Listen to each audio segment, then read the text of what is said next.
breaking news. In a major escalation in tensions between the U.S. and Iran, the top Iranian general Qasem Soleimani has been killed in an airstrike while leaving the Baghdad airport. He was with an Iraqi paramilitary commander named Abu Mahdi al-Muhandis and other Iraqi officials. Circling somewhere high above them was a Reaper, a U.S. military remote-controlled killer drone. It's unlikely they would have seen or heard it. They probably died instantly. Soleimani was the commander of the Quds Force, a unit of Iran's Revolutionary Guard responsible for foreign operations. And he was also considered to be the second most powerful man in Iran, behind the country's supreme leader, Ayatollah Ali Khamenei. The Pentagon announcing that the strike was ordered by President Trump. Soleimani was actively planning new attacks, and he was looking very seriously at our embassies, and not just the embassy in Baghdad, but we stopped. Last night, at my direction, the United States military killed the #1 terrorist anywhere in the world, Qasem Soleimani. The United States is not seeking a war with Iran. We are seeking a diplomatic solution. But first, this will require Iran to de-escalate. We could clearly see we're continuing efforts on behalf of this terrorist. The only solution is the overthrow of the mullah's regime in Tehran. This is an attack on our sovereignty and our dignity.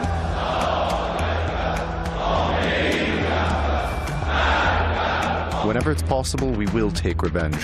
We will take revenge on those who ordered Soleimani's assassination and the ones who carried out that assassination. Iran has fired more than a dozen rockets at 2 Iraqi military bases hosting hundreds of U.S. troops.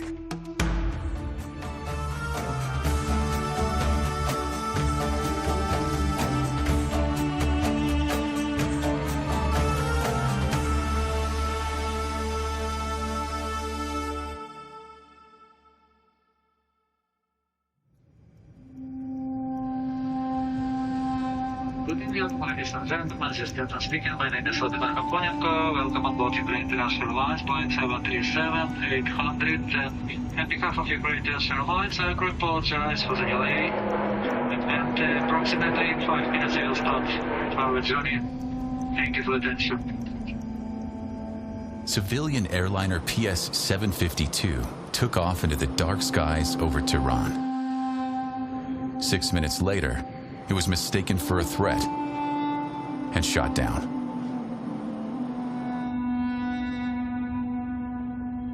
بعد همینجور داره میاد.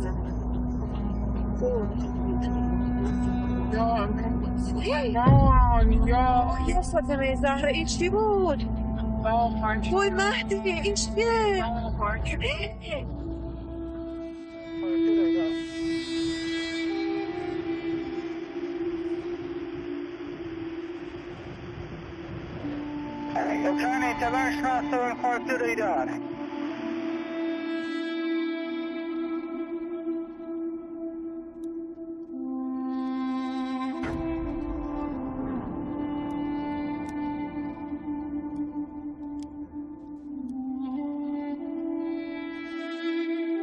The air disaster that has left 57 Canadians dead. That development this morning comes as new video emerges that shows 2 Iranian missiles hitting the passenger plane. Now take a look at this. It appears to show the first missile, you can see it moving left to right across your screen, hitting the Ukrainian International Airlines jet shortly after takeoff. The Times analysis shows the plane flying for another 23 seconds before the second missile hits it, and Flight 752 explodes in flames. Minutes later, it crashed near a village outside Tehran. This is what the skies looked like as Flight 752 was taking off. A few planes over Iran, but not many. The flight tracker shows while the official flight time was recorded as just under 4 minutes, almost half of that was spent taxiing. It only spent 2 minutes airborne. It reached 2,400 meters, 8,000 feet. No indication of the flight path becoming less steep, as you might see with an engine failure. And then, nothing. No more coordinates broadcast. My journey began studying color revolutions worldwide, driven by the scars of my homeland, Ukraine, torn apart by a violent regime change in 2014. I discovered a chilling truth. The tragedy of a downed plane can become a weapon to control the minds of millions. After the fall of Darius III, the vast territory of the Achaemenid Empire came under the control of Alexander the Great, but his triumph was fleeting.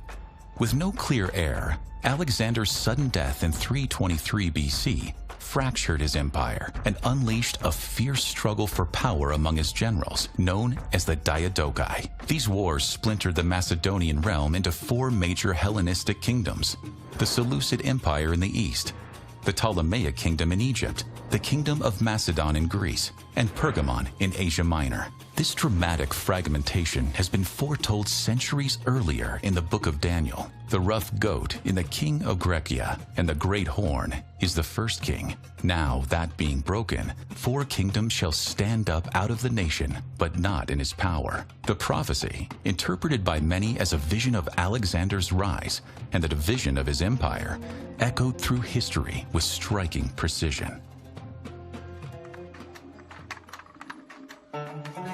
And you know, the history of Persian carpet, as much as become older, the prices get higher because history of Persian carpet, the old is more expensive than new. It's a rare. This is the old quality because sometimes the newer carpet also sometimes you will see the good quality. The old carpet has the age, you know, it's like antique, like a wine. Yes, and the design is tree of life design. And you know, and this is a mix of silk and wool mixed together. Yes, that's a mix. It can be on the floor, yeah. Yes, for sure. Actually, the silky also is for the floor because the silk, the material is more expensive than the wool. But people sometimes they don't prefer to put it in the floor because the price is expensive. But anyway, the carpet is just for floor. It's not for the wall. Carpet is just for floor. Above the citadel's main entrance, a striking tile panel depicts the legendary hero Rostam defeating the White Demon. A scene from the epic Shahnameh by Ferdowsi. This image captures the enduring power of Persian mythology and the valor that shaped the nation's identity. In the 19th century, Iran found itself caught between two empires, Britain and Russia, each vying for dominance across Central and Western Asia. The struggle became known as the Great Game, a contest of power, territory, and influence played out through espionage, diplomacy, and coercion. For Iran, it meant constant pressure, shrinking sovereignty, and a delicate dance between two global powers. Britain and Russia pushed the Shah to be friends against each other, while competing over Afghanistan, the strategic buffer between Russian Central Asia and British India. At the same time, Napoleon tried to lure Tsar Alexander I into attacking India, aiming to strike at the core of Britain's wealth. It was then that a British officer, Robert Wilson, coined a lasting term, Russophobia, fear of rising Russian Empire. Kermit Roosevelt secretly met in person with Shah Mohammad Pahlavi, promising him $1 million that the operation was successful. Mossadegh managed to learn about the decree for his removal in advance. The Shah and his family flew to Baghdad, from there to Rome. Attention is focused once again on the Middle East, where events in Iran have taken a dramatic double twist. Forced to flee his palace in Tehran, the Shah and his queen arrive in Rome after an alleged attempt by the Imperial Guard to arrest Dr. Mossadegh and a refusal by the Shah to dissolve parliament at Mossadegh's request. Iran was in shock from the flight of the Shah. On August 19th, provocateurs presenting themselves as communists provoked riots in Tehran in support of Mossadegh and communist revolution, smashing shops and bazaars.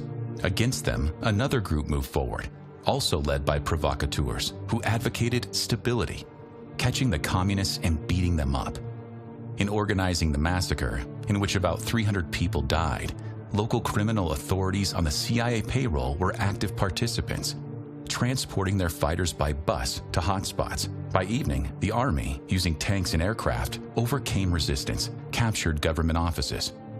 Mossadegh surrendered, unwilling to escalate the bloodshed with calls for resistance. The coup was successful in removing Mossadegh from power and installing the Shah as the country's ruler. Shah Pahlavi returned to the country from Rome, accompanied by Allen Dulles, director of the CIA. Mossadegh was sentenced to death, but was replaced by a decree of the Shah with a 3-year prison sentence, after which, until the end of his life in 1967, he was under house arrest. British rights to the Anglo-Iranian oil company were restored. The 1953 coup in Iran was one of the CIA's first major covert operations, but it would not be the last. From Latin America to the Middle East, the pattern repeated: destabilize, discredit, and replace any government seen as a threat to Western interests. In Iran, that meant removing a popular, democratically elected prime minister and reinstalling a monarch willing to serve the agenda of foreign powers. When it comes to regime change, the United States does not abide by international law. It does not abide by the will of the people.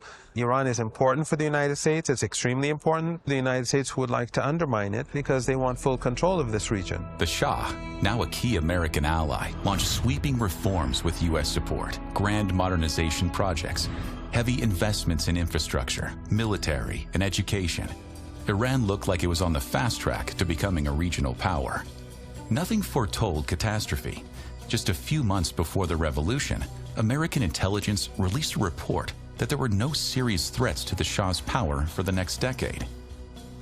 Meanwhile, dissatisfaction grew as the public was hit with high inflation, corruption in the government, shortages of goods, ambitious, expensive super projects, which didn't improve the common person's life. Being a prosperous country, a happy society based on social justice, that is today's creation, and marrying today with the past, presenting something for wealth, and if it is appealing for others to look at.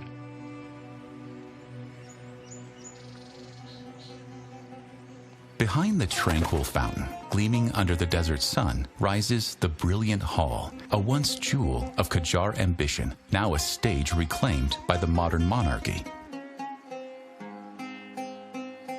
Mohammad Reza Shah, with eyes set on progress and grandeur, echoed Iran's royal lineage by choosing this very palace as the site of his coronation.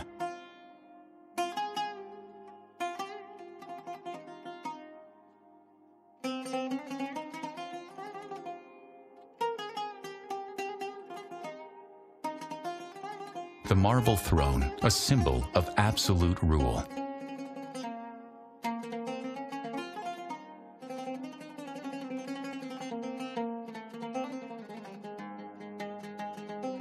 The Shah crowned himself King of Kings, uniting Persia's imperial past with his vision of a modern nation.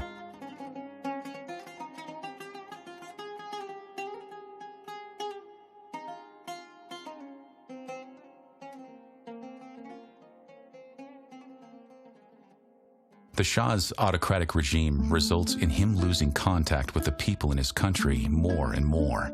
So, for example, many Iranians received a good education thanks to the reforms, but upon completion of their studies, they could not find employment, which formed a layer of intellectuals dissatisfied with the authorities, and nothing but time on their hands. The dealers on the markets play an important social role in Iran. Millions of people come and shop with them every day. The Shah, however, doesn't really take the bazaris into consideration in his politics of westernization. Department stores, chain stores, and supermarkets, like the ones you can find in the West, threaten their livelihood. The Shah doesn't realize the consequences of his policies and how many enemies he creates for himself with them. Decades have passed, but the soul of Iran still flows through its bazaars.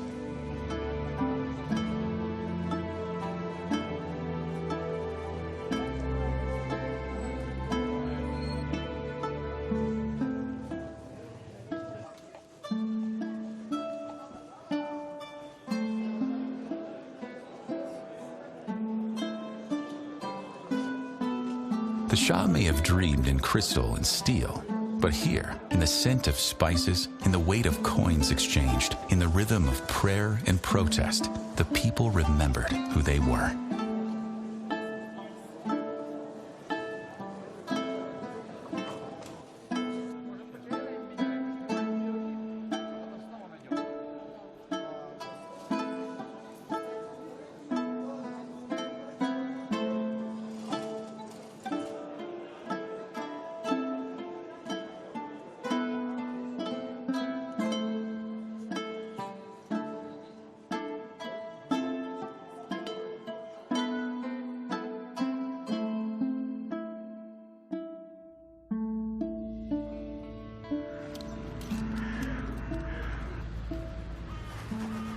In the final decades of Iran's monarchy, a new palace emerged. A residence not of ancient kings, but a ruler who saw himself as the architect of a modern empire. This is Niavaran Palace, the home of Mohammad Reza Pahlavi, the last Shah of Iran. Niavaran reflected the Shah's vision of a forward-looking Iran, one that embraced Western modernity while honoring Persian traditions.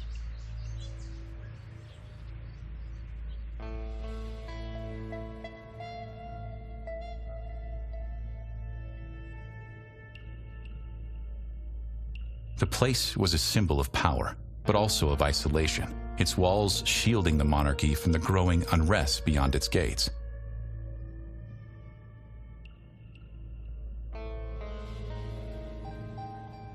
Here, in his private study, he pondered policies that aimed to transform Iran into an economic powerhouse and advance nuclear ambitions.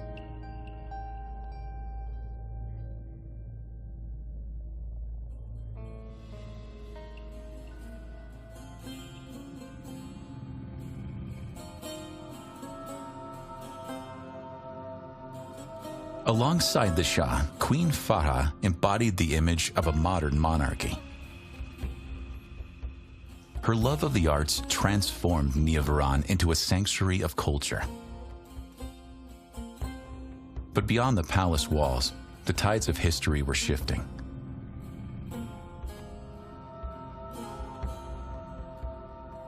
By 1979, the revolution had come, and the last monarch of Iran left these halls, never to return.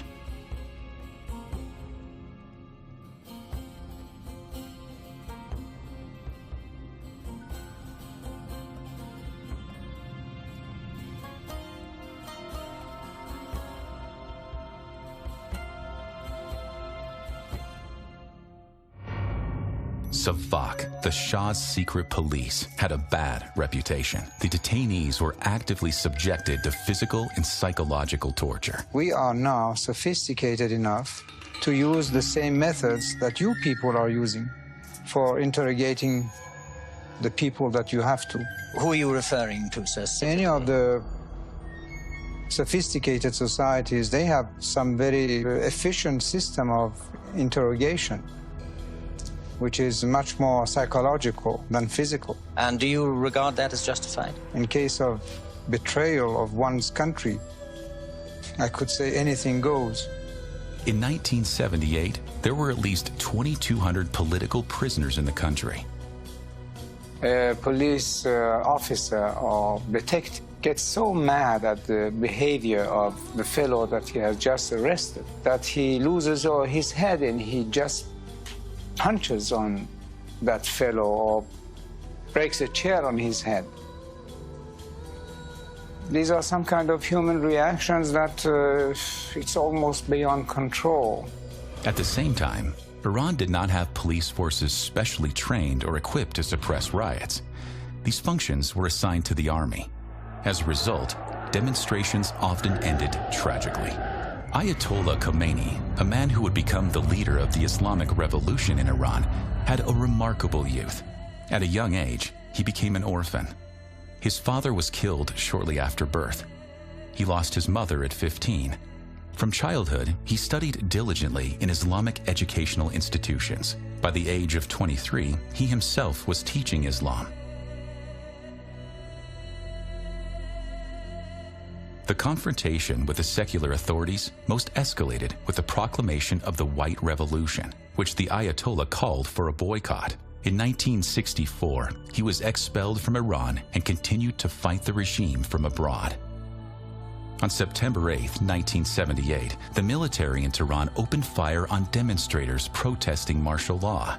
It is believed that Black Friday was the point of no return on the path to the Islamic Revolution. On October 2, 1978, the Shah announced an amnesty for political opponents expelled from the country. It did not help. On November 6th, the Shah introduced martial law, appointed a temporary military administration, but at the same time made a speech on television in which he admitted his mistakes and stated that he shared the feelings of the people and could not help but be with them in his revolution. تضمین می‌کنم که حکومت ایران در آینده بر اساس قانون اساسی، عدالت اجتماعی و اراده ملی و بدور از استبداد و ظلم و فساد خواهد بود. Khomeini saw weakness in the actions of the Shah and urged him to fight until victory. 1 million people already participated in the protests in Iran.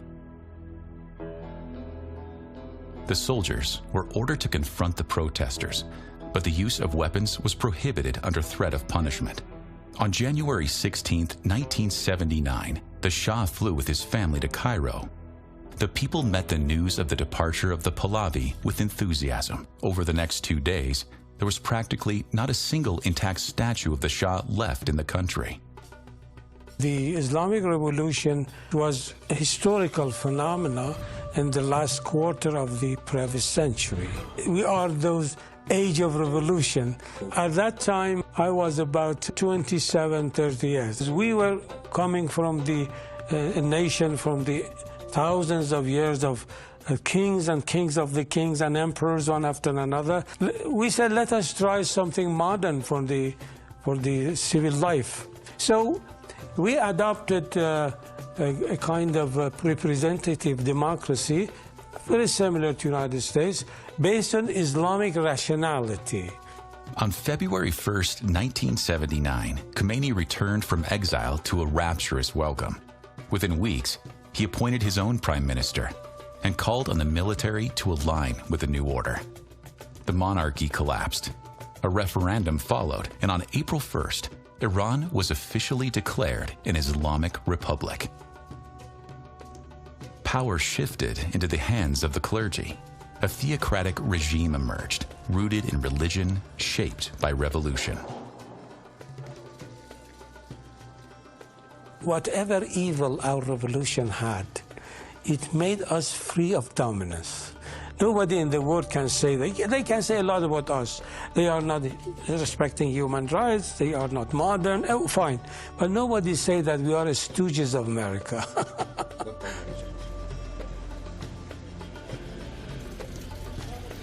For many, the revolution was not just political, it was a return to faith. After decades of Western influence, Islam once again became the center of life.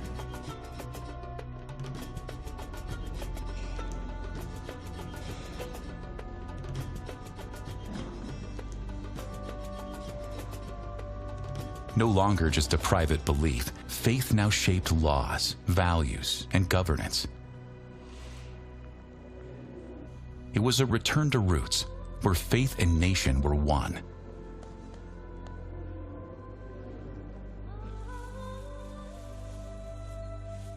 Our Islamic view is stemming from the Shia sect of Islam, which is very much reason-based.